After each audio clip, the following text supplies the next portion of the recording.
വീണ്ടും വരുന്നവനായ നമ്മുടെ കർത്താവ് യേശു ക്രിസ്തുവിൻ്റെ അതിശ്രേഷ്ഠമായ നാമത്തിൽ ബ്രൈഡ് ഓഫ് ക്രൈസ്റ്റ് എന്ന യൂട്യൂബ് ചാനലിലേക്ക് ശ്രോതാക്കളെ നിങ്ങളെവരെയും വീണ്ടും സ്വാഗതം ചെയ്ത സന്തോഷമുണ്ട്. പുതിയൊരു സബ്ജക്റ്റുമായിട്ടാണ് ഇന്ന് നിങ്ങളുടെ മുമ്പിലായിരിക്കുന്നത്. ഇന്നലെ ഞാൻ ഈ സബ്ജക്റ്റിനെ കുറിച്ച് നിങ്ങളുടെ അഭിപ്രായങ്ങൾ എന്താണെന്നതിനെക്കുറിച്ചൊരു ചില വീഡിയോ ക്ലിപ്പുകളോടുകൂടെ ഇതിൻ്റെ ലക്ഷ്യം എന്താണെന്നതിനെക്കുറിച്ച് അഭിപ്രായങ്ങൾ രേഖപ്പെടുത്തുവാൻ പറഞ്ഞ എനിക്ക് പരിചയമുള്ള ചില വാട്സപ്പ് ഗ്രൂപ്പുകളിലേക്ക് മെസ്സേജുകൾ അയച്ചിരുന്നു. ഒരാൾ മാത്രമേ അതിന് റെസ്പോണ്ട് ചെയ്തുള്ളൂ. ഒരു പക്ഷേ ഇന്നലെ സൺഡേ ആയിരുന്നു. ഈ ഗ്രൂപ്പുകളിലൊക്കെയും ശ്രേഷ്ഠന്മാരായ ദേവദാസന്മാരുണ്ട്, ശക്തമായി പ്രതികരിക്കാൻ കഴിവുള്ള ദേവദാസന്മാരുണ്ട് എന്നൊക്കെ എനിക്ക് നന്നായി അറിയാം. ഒരുപക്ഷെ ഇന്നലെ ശുശ്രൂഷകളിലേക്ക് തിരക്കായിരുന്നതുകൊണ്ട് അവർക്ക് പ്രതികരിക്കാൻ സാധിച്ചില്ല. ഇതിൻ്റെ ലക്ഷ്യം എന്ന് പറയുന്നത് ഈ കാലഘട്ടത്തിൽ പ്രത്യേകിച്ചും മുസ്ലിം സമുദായത്തിലെ തീവ്രവാദികളായിട്ടുള്ള വ്യക്തികൾ ക്രിസ്തീയ ഗോളത്തിൽ, അതും പെന്തിക്കോസ്ത് ഗോളത്തിൽ തന്നെ കടന്നു വന്ന് വ്യാജമായ ധാരണകൾ അല്ലെങ്കിൽ ബൈബിളിലെ പരിജ്ഞാനക്കുറവ് മുതലെടുത്തുകൊണ്ട് ദൈവമക്കളെ വശീകരിച്ച് കൺവെർട്ട് ചെയ്യുന്ന ഒരു പദ്ധതി വളരെ ശക്തമായി കേരളത്തിൽ തന്നെ വ്യാപരിക്കുന്നുണ്ട്. നിങ്ങൾക്ക് ചരിത്രം ഈ ദിവസങ്ങളിലെ കാര്യങ്ങൾ അറിയുകയാണെങ്കിൽ അമേരിക്ക, UK അവസ്ഥകളൊക്കെ, യൂറോപ്യൻ കൺട്രികളുടെ അവസ്ഥകളൊക്കെ മനസ്സിലാക്കിയാൽ അറിയാൻ സാധിക്കും അതിൻ്റെ ശക്തി, അതിൻ്റെ പ്രവൃത്തി എങ്ങനെയാണെന്ന്. നമ്മൾ ദൈവം ഒരു ആയുധം ഏൽപ്പിച്ചിട്ടുണ്ടെങ്കിൽ തക്ക സമയത്ത് ഉപയോഗിക്കുന്നതിലാണ് അതിൻ്റെ പരിജ്ഞാനം ഇരിക്കുന്നത്. അതുകൊണ്ട് ഞാൻ രാത്രി ഇൻട്രൊഡക്ഷനിൽ കടന്നു പോകുന്നില്ല.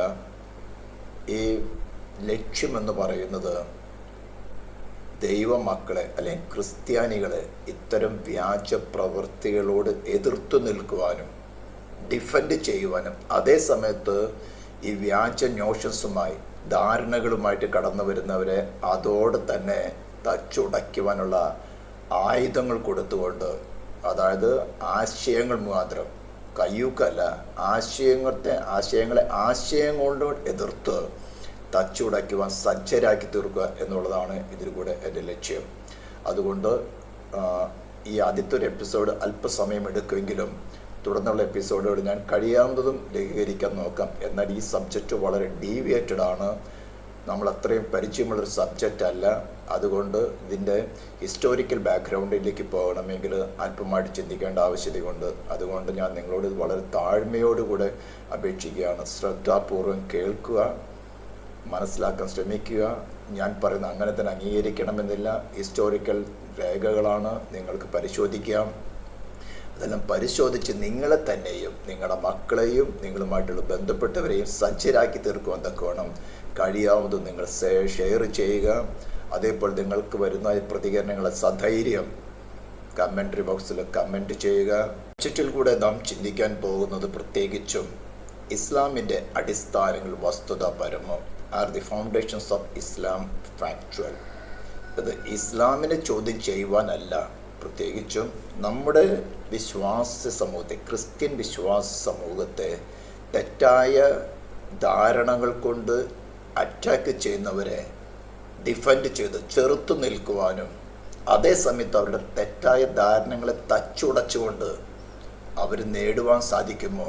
ഇതിനകത്ത് വളരെ ലിബറലായിരിക്കുന്ന അനേകരുണ്ട് മുസ്ലിം സമുദായത്തിൽ. എന്നാൽ വളരെ തീവ്രവാദികളായിരിക്കുന്നവരുണ്ട്. അവരാണല്ലോ ജീവനെ പോലും കൊടുത്ത്.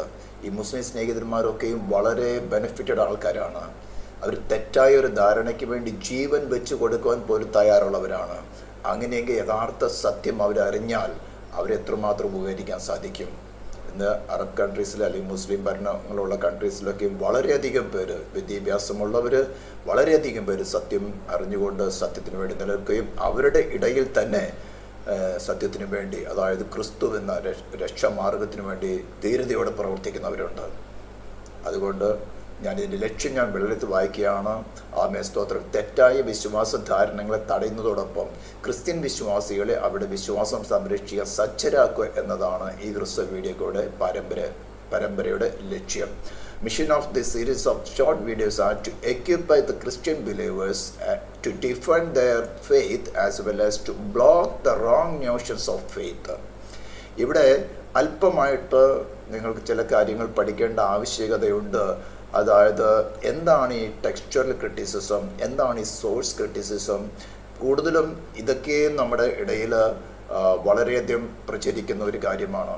ടെക്സ്ച്വറൽ ക്രിറ്റിസിസത്തിനെ കുറിച്ച് ഞാൻ പറയുകയാണെങ്കിൽ അത് രേഖപ്പെടുത്തിയിരിക്കുന്ന നമുക്ക് ചെറിയ ഉദാഹരണത്തിലൂടെ ഞാൻ തെളിയിക്കാം. അത് കഴിഞ്ഞ ഏകദേശം 1-2 വർഷങ്ങൾക്ക് മുമ്പ് തിരുവനന്തപുരത്തു നിന്നും ഒരു ബൈബിൾ ഡിസ്കഷനെ കുറിച്ചൊരു ഗ്രൂപ്പ് ഓപ്പറേറ്റ് ചെയ്യുന്നുണ്ട്. ഞാനും അനേക ദേവദാസന്മാർ ആ ഗ്രൂപ്പിൽ മെമ്പേഴ്സാണ്. അവിടെ ചില വ്യക്തികൾ വന്നിട്ട് ടെക്സ്ചറൽ ക്രിറ്റിസിസത്തിനെ കുറിച്ചുകൊണ്ട് ഒരുപക്ഷെ നിങ്ങൾക്കത് മനസ്സിലായിട്ടുണ്ടായിരിക്കില്ല, ഒരു ക്വസ്റ്റ്യനായിട്ട് കടന്നു വന്നു. മലയാളം ബൈബിള് ആദ്യം തർജ്ജമ ചെയ്തത് ബെഞ്ചമിൻ ബൈബിളാണ്, അത് ലിപിയാണ്. അന്നത്തെ ലിപി വളരെ ഡിഫറെൻ്റ് ആയിട്ട് ലിപിയാണ്. അപ്പോൾ ബെഞ്ചമിൻ ബൈലിയുടെ ബൈബിൾ തന്നെ ഇന്നും അവൈലബിൾ ആണ്. അതിൻ്റെ PDF ഫോമെല്ലാം പ്രചരിപ്പിച്ചുകൊണ്ട് പല ഡിഫറൻസുകളും, ഏകദേശം 6500 ഡിഫറൻസുകൾ അവരുടെ കൈവശമുണ്ടെന്ന് പറഞ്ഞുകൊണ്ട് അവരതിനെ അതായത് വിശ്വാസികളെ തെറ്റിദ്ധരിപ്പിക്കത്തക്കണം ഇന്ന് ഉപയോഗിക്കുന്ന സത്യവേദ പുസ്തകവും ബെഞ്ചമിൻ ബൈലിയുടെ പുസ്തകവും തമ്മിലുള്ള ഡിഫറൻസുകൾ എടുത്തു കാണിക്കുകയുണ്ടായിരുന്നു. ഒരു ഉദാഹരണം പറഞ്ഞു കഴിഞ്ഞാൽ അപ്പോസ്തല പ്രവൃത്തികൾ ദൈവപുത്രൻ എന്നുള്ള സ്ഥലത്ത് കർത്താവിൻ ദൈവത്തിൻ്റെ ദാസൻ എന്ന് പലയിടത്തും എഴുതിയിട്ടുണ്ട്. അനേക വാക്യങ്ങളുണ്ട് അതിന് വേണ്ടിയിട്ട്. അതെടുത്തുകൊണ്ട് കൊണ്ടുവരാൻ കാരണമായി തീർന്നു. അവരുമായിട്ട് ഞാൻ ആഴ്ചകളോളം ഈ വിഷയത്തെ തർക്കിക്കുകയും യൂട്യൂബ് വഴിക്ക് തന്നെ അല്ലെങ്കിൽ വാട്സപ്പ് ഗ്രൂപ്പിലൂടെ തർക്കിക്കുകയും അവസാനം ഈ ഗ്രൂപ്പ് ഓപ്പറേറ്റ് ചെയ്യുന്ന ദേവദാസന്മാരുമായിട്ട് ബന്ധപ്പെട്ടുകൊണ്ട് അവരുടെ കഴുത്തൊടിച്ച് കളയാൻ, നല്ല ഭാഷയിൽ പറഞ്ഞ് കഴുത്തൊടിച്ച് കളയാൻ കാരണമായി തീർന്നു. എന്തുകൊണ്ടാണ് ദാസൻ എന്ന വാക്ക് ഉപയോഗിച്ചിരിക്കുന്നത്? ഇതിനാണ് പറഞ്ഞത് ടെക്സ്ച്വറൽ ക്രിറ്റിസിസം. അപ്പോൾ നമുക്ക് എപ്പോഴും ഒരു ചിന്താഗതിയുണ്ട്, ഏറ്റവും ആദ്യമുള്ളതാണ് ഓൾഡ് ഈസ് ഗോൾഡ് എന്ന് പറയുന്നത് പോലെ ആ ബെഞ്ചമിൻ ബൈലിയുടെ ബൈബിള് ഉണ്ടല്ലോ, കേട്ടു പെട്ടെന്ന് ഇത് സത്യം എന്താണെന്ന് അറിയാൻ തക്കവണ്ണം ആഗ്രഹിക്കാതെ പെട്ടെന്ന് ചാടി ഒരു തീരുമാനമെടുക്കുന്ന ഒരു സ്വഭാവം മാനവജാതിക്കുണ്ട്. അതിന് പറയുന്നത് അഡോൾഫ് ഹിറ്റ്ലറിനെ കുറിച്ച് നമുക്ക് കേട്ടിട്ടുണ്ടായിരിക്കുമല്ലോ. സ്തോത്രം. ജർമ്മൻ ഭാഷയിലെ ഒരു പ്രയോഗമാണ് ബിഗ് ലൈ എന്ന് പറയുന്നത്. അതായത് ഞാൻ അതിന് ഇംഗ്ലീഷിൽ അതിൻ്റെ നിങ്ങൾ ഗൂഗിൾ സെർച്ച് ചെയ്താൽ നിങ്ങൾക്ക് കിട്ടും, അല്ലെങ്കിൽ ഡിക്ഷണറി സെർച്ച് ചെയ്താൽ കിട്ടും. സ്തോത്രം. ഹിറ്റ്ലർ ഉപയോഗിച്ചൊരു മാർഗമാണ് അതിന്. ഞാൻ മലയാളത്തിൽ ആദ്യമായിട്ട് പറയുന്നു, വസ്തുതാപരമായി തെറ്റാണെങ്കിലും സമർത്ഥിക്കുന്ന രീതിയിൽ വ്യക്തമായി സത്യത്തെക്കാൾ നന്നായി ഫലിപ്പിക്കാൻ നുണയ്ക്ക് കഴിയും എന്ന് പ്രൊപ്പഗണ്ട രീതിയാണ് പെരും നുണ അല്ലെങ്കിൽ ബിഗ് ലൈ എന്ന് പറയുന്നത്. ഈ കാലഘട്ടത്തിൽ അടുത്ത ഒരു 2 വർഷത്തിനുള്ളിൽ ഇസ്രായേൽ ഗാസ വാർ നടന്ന സമയത്ത് ഈ ട്രിക്ക് ഉപയോഗിച്ചുകൊണ്ട് Palestine river to sea should become Palestine എന്ന് പറഞ്ഞുകൊണ്ട് അറബ് നാഷൻസിനേക്കാളും കൂടുതൽ പ്രൊപ്പഗണ്ട നടന്നത് യൂറോപ്യൻ കൺട്രികളും അമേരിക്കയിലും UK എന്നൊക്കെയാണ്. അതിൻ്റെ ശക്തി നിങ്ങൾ വീഡിയോകളൊക്കെ അല്ലെങ്കിൽ ന്യൂസുകൾ ശ്രദ്ധിച്ചിരിക്കുന്നത് മനസ്സിലാക്കും. അതായത് വസ്തുതാപരമായി തെറ്റാണെന്ന് അവർക്കറിയാം, എന്നാൽ സമർത്ഥിക്കുന്ന രീതിയെ വ്യക്തമായി സത്യത്തേക്ക് നന്നായി ഫലിപ്പിക്കാൻ നുണയ്ക്ക് കഴിയുമെന്നുള്ള പ്രൊപ്പഗണ്ട രീതി പഠിച്ച് ലക്ഷക്കണക്കിന് യൂണിവേഴ്സിറ്റികൾ വരെ ഇളക്കി മറിച്ചു. ഹിറ്റ്ലറും ഇളക്കി മറിച്ചായിരുന്നു. അവരുടെ ലക്ഷ്യമായിരുന്നു ഇസ്രായേലിനെ മുടിപ്പിക്കുക, അല്ലെങ്കിൽ ദൈവത്തിൻ്റെ പദ്ധതിയും മുടിപ്പിക്കുക എന്നുള്ളതായിരുന്നു. ഓക്കെ. അഡോൾഫ് ഹിറ്റ്ലർ തൻ്റെ ആത്മകഥയായ മെയിൻ കാംഫിൽ ഇതേപ്പറ്റി വിശദീകരിക്കുന്നു. നുണയാണെന്ന് അറിയുന്ന കാര്യവും സത്യമാണെന്ന രീതിയിൽ പലതവണ ആവർത്തിച്ചാൽ അതിനെ ചോദ്യം ചെയ്യുന്നതിനും എളുപ്പത്തിൽ അതിനെ വിശ്വസിക്കാൻ ആൾക്കാർ തയ്യാറാവുമെന്നാണ് ഇയാൾ പറഞ്ഞത്. ഇതേ മാർഗം തന്നെ മുസ്ലിം സമുദായം ക്രിസ്ത്യൻ സമുദായത്തിനെതിരായി പ്രവർത്തിക്കുന്ന രീതിയുണ്ട്. അതിലേക്ക് നാം കടന്നു വരും. അപ്പോൾ നിങ്ങൾക്ക് ഇതൊക്കെ ഞാൻ പറയുന്നത് എന്തുകൊണ്ടാണെന്ന് മനസ്സിലാക്കാൻ വേണ്ടിയിട്ടാണ്. കഴിഞ്ഞ ദിവസം ഞാൻ ഇത്തരം മെസ്സേജിന് നിങ്ങളുടെ കമൻസോ ക്വസ്റ്റ്യൻസോ അയക്കാൻ പറഞ്ഞു. ഒരാൾ മാത്രം എന്നോട് പറഞ്ഞു, എനിക്ക് വളരെ അടുത്ത് പരിചയമുള്ള ഒരാൾ മാത്രം എന്നോട് പറഞ്ഞു, ഫാസ്റ്റ് ഇവ കാര്യങ്ങളൊക്കെ ചിന്തിക്കാൻ എന്തിനാ തല പോയെന്ന്, ഇതിൻ്റെ വല്ല ആവശ്യമുണ്ടോ എന്ന്. ഇനി നിങ്ങൾക്ക് കേൾക്കുമ്പോൾ മനസ്സിലെന്ന് പറയുന്നത്, form criticism is the endeavor to get behind the written sources of the Bible to the period of oral translation. യേശു ക്രിസ്തു തന്നെ പറഞ്ഞ കാര്യങ്ങൾ വാമൊഴിയായിട്ടാണ് അവർ കേട്ടത്. 12 അപ്പസ്തോലന്മാർ കൂടെ ഉണ്ടായിരുന്നു, മറ്റു ചിലരും കൂടെ ഉണ്ടായിരുന്നു. അവനോട് കൂടെ സഞ്ചരിച്ചവർ, ഗലീലിൽ നിന്ന് യെരുശലേമിൽ തിരിച്ച് അങ്ങോട്ടൊക്കെ സഞ്ചരിച്ചവർ കൂടെ ഉണ്ടായിരുന്നവർ കേൾക്കുകയാണ് ചെയ്തത്. അന്ന് സ്റ്റെനോഗ്രാഫറൊന്നും കൂടിയില്ലായിരുന്നു. ലിപികൾ തന്നെ അറിയുന്നവർ വളരെ കുറച്ചുള്ളായിരുന്നു. അപ്പസ്തോലന്മാർ തന്നെ എഴുതാൻ കഴിവുള്ളവർ വളരെ കുറച്ചായിരുന്നു. ആ വാമൊഴികളെ ലിഖിത രൂപത്തിലേക്ക് കൺവേർട്ട് ചെയ്യുന്ന സമയത്ത് ഉണ്ടാകുന്ന വ്യത്യാസങ്ങളെ ക്രിട്ടിസൈസ് ചെയ്യുന്ന ഒരു വിഷയത്തെക്കുറിച്ച് പറയുന്നതാണ് ഫോം ക്രിറ്റിസിസം എന്ന് പറയുന്നത്. ഏത് ഫോമിലായിരുന്നു വാസ്തവത്തിൽ ഇതിൻ്റെ ഒറിജിന്, അതിൽ നിന്ന് ലിറ്ററൽ ഫോമിലേക്ക് വന്നപ്പോൾ, അപ്പോൾ എഴുതുന്ന രീതിയിലേക്ക് വന്നപ്പോൾ എന്തെല്ലാം മാറ്റങ്ങൾ സംഭവിച്ചു, ഇതിനെ കണ്ടുപിടിക്കുന്നതാണ് ഫോം ക്രിറ്റിസിസം എന്ന് പറയുന്നത്. മറ്റൊന്ന് സോഴ്സ് ക്രിറ്റിസിസം. ഞാൻ ആദ്യം പറഞ്ഞാൽ തെറ്റിപ്പോയി. മൂലകൃതി നിർണ്ണയിക്കുക.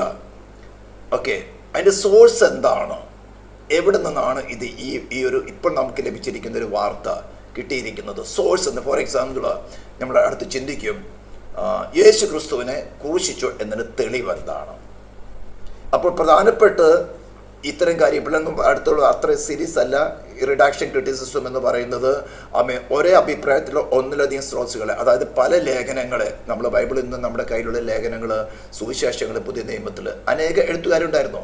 യേശു ക്രിസ്തുവിൻ്റെ ക്രൂശീകരണത്തിനും ഉയർത്തെഴുന്നേൽപ്പിന് ശേഷം അനേകം, ഈവൻ സെയിൻറ്റ് തോമസിൻ്റെ ബൈബിൾ ഉണ്ടായിരുന്നു, ഇസ്കർത്തിയ യൂദയുടെ ബൈബിൾ എന്ന പേരിലുണ്ടായിരുന്നു, മറിയ എഴുതുന്ന പേര് ബൈബിൾ ഉണ്ടായിരുന്നു, ബർണബാസിൻ്റെ ബൈബിൾ ഉണ്ടായിരുന്നു. അപ്പോൾ ഇത്തരത്തിലുള്ള ലേഖനങ്ങളെയും അല്ലെങ്കിൽ എഴുത്തുകളെയൊക്കെയും ക്രോഡീകരിച്ചുകൊണ്ട് യഥാർത്ഥ ഫോം എങ്ങനെയാണ്, അന്നത്തെ ഭാഷ എന്താണ്, അവർ ജീവിച്ചിരുന്ന സമയത്ത് ഉപയോഗിച്ചിരുന്ന ലാംഗ്വേജ് എന്താണ്, അല്ലെങ്കിൽ ഇത് പറഞ്ഞ് യേശു ക്രിസ്തുവിൻ്റെ വാമൊഴികൾ പറഞ്ഞതിൽ ഡിഫറൻസുകൾ വന്നത് എന്താണ്, അങ്ങനെ തെരഞ്ഞു കണ്ടുപിടിച്ചിട്ട് തെറ്റായതിനെ മാറ്റിക്കളയുന്ന പരിപാടിക്കാണ് റിഡാക്ഷൻ ക്രിറ്റിസിസം എന്ന് പറയുന്നത്. മറ്റൊന്ന് ലിറ്റററി ക്രിറ്റിസിസം എന്ന് പറഞ്ഞു കഴിഞ്ഞാൽ വ്യാഖ്യാനങ്ങൾ.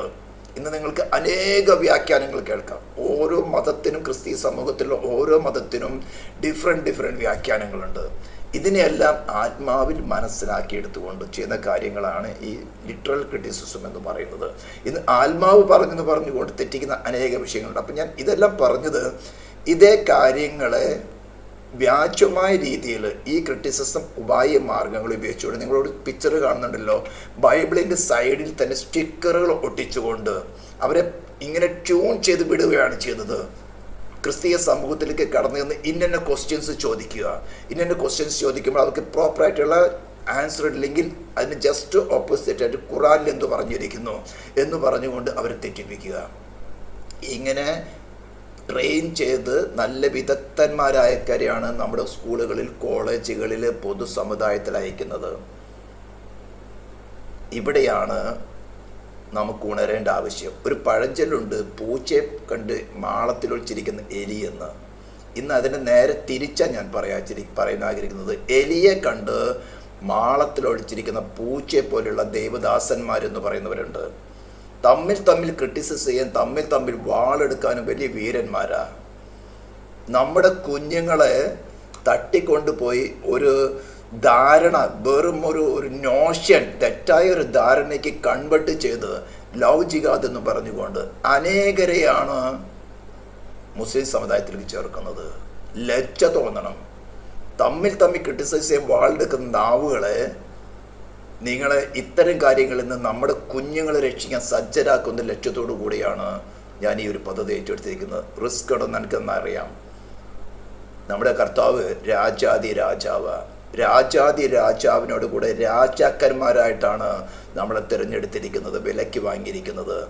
വെളിപ്പാട് പുസ്തകം 1-ാം അധ്യായത്തിന് 6-ാം വാക്യങ്ങൾ, തൻ്റെ രക്തം കൊണ്ട് തൻ്റെ പിതാവായ ദൈവത്തിന് രാജാക്കന്മാരും പുരോഹിതന്മാരുമായിട്ട് വിലയ്ക്ക് വാങ്ങിയിരിക്കുന്നു. എവിടുന്ന? സകല ഗോത്രങ്ങളും, ഭാഷകളും, വംശങ്ങളും, ജാതികളിൽ നിന്ന് അവനോട് കൂടെ വാഴാൻ പോകുന്നത്. ഇപ്പോൾ വാഴാത്തവൻ ഇനി കർത്താവ് വന്നാലും വാഴാൻ പോകുന്നില്ലെന്ന് ശരിക്കും മനസ്സിലാക്കിക്കൊള്ളണം. അതുകൊണ്ട് എലിയെ കണ്ട് മാളത്തിലൊളിക്കുന്ന പൂച്ചയെ പോലെ ആവരുത്. യഹൂദ ഗോത്രത്തിന് സിംഹത്തെ പോലെ തന്നെ ആയിത്തീരുവാൻ ശ്രമിക്കുക. ഓക്കെ, അപ്പോൾ അടുത്തൊരു ക്വസ്റ്റ്യൻ ഞാൻ ഇടുകയാണ്. നിങ്ങളുടെ ആൻസർ എന്താണെന്ന് ചിന്തിച്ച് നോക്കണം. What is the proof that Jesus Christ had been crucified? കാരണം ഖുറാനിൽ 4 എഴുതിയിരിക്കുന്നത്, അതായത് ഖുറാൻ്റെ അവർ അയ്യാത്ത് എന്ന് പറയും അറബിയിലാണെങ്കിൽ, അല്ലെങ്കിൽ നമ്മൾ വേഴ്സസ് എന്ന് പറയുന്ന വാക്യങ്ങൾ എന്ന് പറയുന്നത്, അതായത് 4-ാം അധ്യായത്തിൻ്റെ 157-ാം വാക്യം, 3-ാം അധ്യായത്തിൻ്റെ 55-ാം വാക്യം, അല്ലെങ്കിൽ പുസ്തകം മറിയം എന്ന പുസ്തകത്തിൻ്റെ 19-ാം അധ്യായത്തിൻ്റെ 15-ാം വാക്യം. ഈ വാക്യങ്ങളിലൊക്കെ പ്രധാനപ്പെട്ട 3 മറ്റൊരിടത്തും കൂടെ ഉണ്ട്. അതിൻ്റെ ഇൻ്റർപ്രിട്ടേഷൻ അത്ര ഇല്ലാത്ത ഞാൻ ഒന്ന് മാത്രമേ അതിൻ്റെ അറബിക്കും അറബിയിലെ ഇംഗ്ലീഷ് എന്താ പറയുക ട്രാൻസ്ലേഷനിൽ ഞാൻ എഴുതിയിരിക്കുന്നു. അതിൻ്റെ തന്നെ ഇംഗ്ലീഷ് ട്രാൻസ്ലേഷൻ, അവിടെ അനേക ട്രാൻസ്ലേഷൻസ് ഉണ്ട്. സാഹിദ് ഇൻ്റർനാഷണൽ ട്രാൻസ്ലേഷൻ അതിന് മലയാളത്തിൽ ഞാൻ ഗൂഗിൾ ട്രാൻസ്ലേഷനിൽ ചെയ്തിരിക്കുകയാണ്, ഞാൻ വായിക്കാൻ ആഗ്രഹിക്കുകയാണ്. എന്തുകൊണ്ടാണ് അവർ ഈ ക്വസ്റ്റ്യൻ ചോദിക്കുന്നത്? ഇവർ ഞാൻ പറഞ്ഞല്ലോ ഇപ്പോൾ ചിത്രം കാണിച്ചിരിക്കുന്നത് ബൈബിളിലെ സ്റ്റിക്കറുകൾ ഒട്ടിച്ചിട്ടാണ് അവർ വരുന്നത്. അപ്പോൾ അവരുടെ ഖുറാനിൽ പറഞ്ഞിരിക്കുന്നത് 4 പറഞ്ഞിരിക്കുന്നത് മലയാളത്തിൽ ആദ്യം വായിക്കുന്നു, അള്ളാഹുവിൻ്റെ ദൂതനായ മറിയമ്മൻ്റെ മകൻ, മറിയമ്മൻ്റെ മകൻ മസീ ഈസായെ ഞങ്ങൾ കൊലപ്പെടുത്തി എന്ന് അവർ പറഞ്ഞാലും അവർ അദ്ദേഹത്തെ കൊലപ്പെടുത്തിയിട്ടില്ല, ക്രൂശിച്ചിട്ടുമില്ല, മറിച്ച് അവരെ പോലെ മറ്റൊരാളെ സൃഷ്ടിക്കുകയാണ് ഉണ്ടായത്. യേശുവിനെ പോലെ റിസംബിൾ ചെയ്യുന്ന, പ്രതിനിധീകരിക്കുന്ന അതേ രൂപമുള്ള ഒരാളെ ഉണ്ടാക്കിയിട്ട് അവനെ ക്രൂശിച്ചു എന്നാണ് ഇവരെ പഠിപ്പിച്ചു വിടുന്നത്. തീർച്ചയായും അതിൽ ഭിന്നിച്ചവർ അതിനെക്കുറിച്ച് സംശയത്തിലാണ്. ഊഹാഭോഗത്തെ പിന്തുടരുന്നതല്ലാതെ അവർക്ക് അതിനെക്കുറിച്ച് യാതൊരു അറിവുമില്ല. അവർ അദ്ദേഹത്തെ കൊലപ്പെടുത്തിയിട്ടില്ല, ഉറപ്പാണ്. അതായത് കർത്താവിനെ ക്രൂശീകരണത്തിൽ ഉയർത്തെഴുന്നേൽപ്പ് ഏകദേശം നമ്മൾ പൊതുധാരണയിൽ വന്നിരിക്കുന്നത് AD 29 അല്ലെങ്കിൽ AD 33 നടന്നെന്നുള്ളതാണ്. അവിടെ തുടങ്ങി 9th century 10th centuryയിൽ വന്നിട്ടാണ് 923 ഈ അൽ താബരി ഒരു കമൻട്രി എഴുതിയിരിക്കുന്നത്. ഇതേപോലെയുള്ള കമൻട്രികളാണ് ഈ അലിംബ്ര അല്ലെങ്കിൽ സുറ 355 അതുപോലെ സുറ മറിയത്തിൽ 1950 എഴുതിയിരിക്കുന്നത്. ഇതും കൊണ്ടിട്ടാണ് അവർ നമ്മുടെ ദൈവമക്കളെ കൊണ്ടുവരുന്നത്. So what proof you will give? ഇതാണ് ഒരു സോഴ്സ് ക്രിറ്റിസിസം എന്ന് പറയും. എന്ത് പ്രൂഫാണ് നമ്മുടെ കയ്യിലുള്ളത്? ഇതിനെല്ലാം പ്രൂഫ് കൊടുക്കുന്ന 2 രീതിയിൽ കൊടുക്കണം. ഒന്ന്, ദൈവവചനത്തിൽ കൂടെ പ്രൂഫ് കൊടുക്കണം. മറ്റൊന്ന്, സോഴ്സ് അല്ലെങ്കിൽ ഹിസ്റ്റോറിക്കൽ ബാക്ക്ഗ്രൗണ്ടിൽ കൂടെ പ്രൂഫ് കൊടുക്കണം. അപ്പോൾ നമുക്ക് ദൈവവചനത്തിൽ എന്താ പറഞ്ഞിരിക്കുന്നത്? വളരെ വ്യക്തമായിട്ട് കർത്താവിനോട് കൂടെ 3.5 വർഷമുണ്ടായിരുന്ന അപ്പോസ്തലനായ യോഹന്നാൻ എഴുതിയിരിക്കുന്ന സുവിശേഷം 19 അധ്യായത്തിൽ 26-27 വാക്യങ്ങൾ നാം വായിക്കും. അതിനുശേഷം തൻ്റെ ഉദരത്തിൽ ഗർഭധാരണം നടന്ന്, പരിശുദ്ധാത്മാവിനെ ഗർഭധാരണം നടന്ന്, ദൈവത്തിൻ്റെ ദൂതനായ ഗബ്രിയേൽ ദൂതൻ ദൂത് കൊടുത്ത് അവൾ ധൈര്യപ്പെടുത്തി അവളെ ഒരുക്കി അവളെ ഗർഭധാരണം നടന്ന് 9 മാസം ഒരു മനുഷ്യൻ ഗർഭത്തിലായിരിക്കുന്നത് പോലെ തന്നെ ഗർഭത്തിൽ വഹിച്ചവളായ മറിയ 33.5 വർഷം അവനോട് കൂടി ഉണ്ടായിരുന്ന, ദിവസം പ്രതി ഉണ്ടായിരുന്നവൻ, അവനോട് കൂടെ 3.5 വർഷം ശുശ്രൂഷയിൽ പങ്കെടുത്തവനായിരുന്ന യോഹന്നാൻ, അതായത് സോഴ്സിന് തെളിയിക്കുകയാണ് പറഞ്ഞിരിക്കുന്നത്. അവൻ ക്രൂശിൽ കടന്നുകൊണ്ട് യേശു പറയുന്ന കാര്യമാണ്. യേശു തൻ്റെ അമ്മയും താൻ സ്നേഹിച്ച ശിഷ്യനും നിൽക്കുന്നത് കണ്ടിട്ട്, സ്ത്രീയെ ഇതാ നിന്റെ മകൻ എന്ന് അമ്മയോട് പറഞ്ഞു. പിന്നെ ശിഷ്യനോട് ഇതാ നിന്റെ അമ്മ എന്നും പറഞ്ഞു. ആ നാഴിക മുതൽ ആ ശിഷ്യൻ അവളെ തൻ്റെ വീട്ടിൽ കൈക്കൊണ്ടു. ഇത് ഒരു സോഴ്സ് ക്രിറ്റിസിസത്തിന് പൂർണ്ണമായിട്ടും ബ്രേക്ക് ചെയ്യാവുന്ന ടെക്സ്ചറൽ സപ്പോർട്ടാണത്. എന്നാൽ യേശു ക്രിസ്തുവിനെ ഉദരത്തിൽ വഹിച്ചവളായ മറിയ, യേശു ക്രിസ്തുവിനോട് ശുശ്രൂഷിച്ച അതേ കാലഘട്ടത്തിൽ, അതേ സമയത്ത്, അതേ രാജ്യത്ത്, അതേ പ്രകൃതിയിൽ, അതേ ഭാഷ മനസ്സിലാക്കുന്ന ഒരു വ്യക്തിയാണ് യോഹന്നാനാണ് ഇത് എഴുതിയിരിക്കുന്നത്. എന്നാൽ ഇതിനെ ക്രിട്ടിസൈസ് ചെയ്തവനോ 1600 മൈലുകൾ ദൂരെ മക്കയിൽ നിന്നും, അല്ലെങ്കിൽ ഇസ്ലാമിന്റെ ആരംഭം തുടങ്ങി എന്ന് പറയുന്നതായിട്ടുള്ള കെയിം ചെയ്യുന്നതായിട്ടുള്ള മക്കയിൽ നിന്നും ഏകദേശം 1600 മൈലുകൾക്ക് ദൂരെ AD 923 10th സെഞ്ചുറിയിൽ എഴുതിയിരിക്കുന്ന കാര്യമാണ്. അതിനിടയ്ക്ക് ക്രിസ്തുവിന്റെ പുനരുദ്ധാനത്തിന്റെ ശക്തിയോടുകൂടെ അപ്പോസ്തലന്മാർ സുവിശേഷം അറിയിച്ചു. ആദ്യം 3000 പേര്, പിന്നെ 10000 പേര്, പിന്നെ അങ്ങനെ പിറകിക്കൊണ്ടിരിക്കുന്ന സമയത്താണ് 3-ാം നൂറ്റാണ്ടിൽ കടന്ന കോൺസ്റ്റന്റ് ചക്രവർത്തിയുടെ ഇൻട്രൂഷൻ, നുഴഞ്ഞുകയറ്റം കടന്നു വന്നത്. അതുകൊണ്ട് ദൈവസഭയുടെ ശക്തി നഷ്ടപ്പെട്ടു. ക്രിസ്തുവിന് സഭയിൽ വസിക്കാൻ പറ്റാതായി. അതുകൊണ്ട് വ്യാജം കടന്നു പോകും. അതിനെ ഡിഫെൻഡ് ചെയ്യാൻ ആരും ഉണ്ടായില്ല. അതുകൊണ്ടാണ് ഞാൻ പറഞ്ഞത്, എലിയെ കണ്ട് മാളത്തിലൊളിക്കുന്ന പൂച്ചയെ പോലെ ഇന്ന് ഈ ഗ്രൂപ്പുകളിലുള്ള ദൈവദാസന്മാരാകരുതെന്ന്.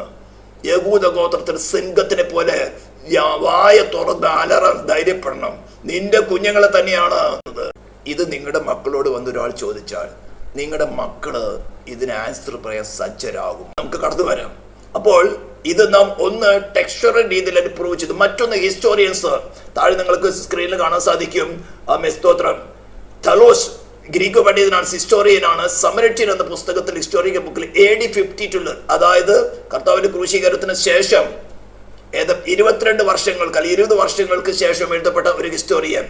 ഓക്കെ, ഫ്ലേഗൺ ഗ്രീക്ക് പണ്ഡിതൻ തന്നെയാണ്, റോമൻ റൈറ്റർ ആയിരിക്കുന്ന അദ്ദേഹം 1st സെഞ്ചുറി തന്നെ എഴുതിയിരിക്കുന്നു. ലൂസിയൻ വളരെ പ്രസിദ്ധനായ ഒരു ഹിസ്റ്റോറിയനാണ് അല്ലെങ്കിൽ ക്രിട്ടിക്കാണ് അദ്ദേഹം. 2nd സെഞ്ചുറിയിൽ എഴുതിയിരിക്കുന്നത്. മറാബാർ സെറാഫിയോൺസ് എന്നിരിക്കുന്നത്, ലെറ്റർ പഹൻ എന്നിരിക്കുന്നത് 73 AD ഫസ്റ്റ് സെഞ്ചുറിക്കുള്ളിൽ തന്നെ ഏറ്റവും പ്രസിദ്ധനായിരിക്കുന്ന ഹിസ്റ്റോറിയൻ്റെ ഒരാളാണ്, യഹൂദനായിരിക്കുന്ന അല്ലെങ്കിൽ ജൂയിഷ് പണ്ഡിതനായിരിക്കുന്ന ഒരു വ്യക്തിയാണ് ജോസിഫസ് എന്ന ക്രിസ്തീയ ഗോളത്തിൽ എല്ലാവരും റെഫർ ചെയ്യുന്ന അദ്ദേഹമാണ്. AD 37 to AD 19 വരെ വരുന്ന ആള്, അതായത് യേശു ക്രിസ്തുവിന്റെ കാലഘട്ടത്തിൽ തന്നെ ജീവിച്ചിരുന്ന വ്യക്തിയാണ് ജോസിഫസ്. ആ ജോസിഫസ് എഴുതിയിരിക്കുന്നതും യേശുവിനെ തന്നെയാണ് ക്രൂശിച്ചതെന്നാണ്. ടാസിറ്റസ് എഴുതിയിരിക്കുന്ന റോമൻ ഹിസ്റ്റോറിയനാണ്. AD 110 6 ഹിസ്റ്റോറിയൻസ് യേശുവിനെ തന്നെയാണ്, നസറേനായ യേശുവിനെ തന്നെയാണ് ക്രൂശിച്ചതെന്ന് ഹിസ്റ്റോറിക്കൽ പ്രൂഫ് കൂടെ ചെയ്തിരിക്കുകയാണ്. ഇതുപോലെ അവർക്ക് പറയുന്ന മുഹമ്മദിനെയോ ഖുറാനെയോ അല്ലെങ്കിൽ മക്കയോ തെളിയിക്കാൻ സാധിക്കുമോ? ഇവിടെയാണ് ഞാൻ ഇതിലേക്ക് കൊണ്ടത്. അപ്പോൾ നമ്മൾ ഒന്ന് ഡിഫെൻഡ് ചെയ്തു, നമ്മുടെ വിശ്വാസത്തെ പ്രൊട്ടക്റ്റ് ചെയ്യുവാൻ നമ്മുടെ മക്കളെ, നമ്മുടെ തലമുറയെ, ക്രിസ്ത്യാനികളെ സജ്ജരാക്കി. അതേ സമയത്ത് അവിടെ വ്യാജ നോഷൻസിനെ, വ്യാജ ധാരണകളെ തച്ചുടയ്ക്കുവാനാണ് ഞാൻ ഈ സീരീസ് കൊണ്ടുവരുന്നിരിക്കുന്നത്. ഇനി അടുത്ത ചോദ്യങ്ങൾ അനേകമുണ്ട്. സ്തോത്രം. യേശു ദൈവപുത്രനാണോ? എങ്ങനെയാ ദൈവപുത്രനാകണേ? അവർ ബയോളജിക്കൽ രീതിയിലുള്ള ഒരു റിലേഷനാണ് പുത്രൻ എന്ന് നടക്കുന്നത്. അന്ന് ദൈവവചനത്തിൽ ദൈവപുത്രൻ എന്ന് പറയുന്നത് ബയോളജിക്കലായിട്ട് മനുഷ്യരായിരിക്കും മക്കൾ ജനിക്കുന്ന പോലെ ഒരു ജനനമല്ല. അത് ദൈവപുത്രൻ എന്നൊരു സൺഷിപ്പ് എന്ന് പറയുന്ന ഒരു റിലേഷനാണ്.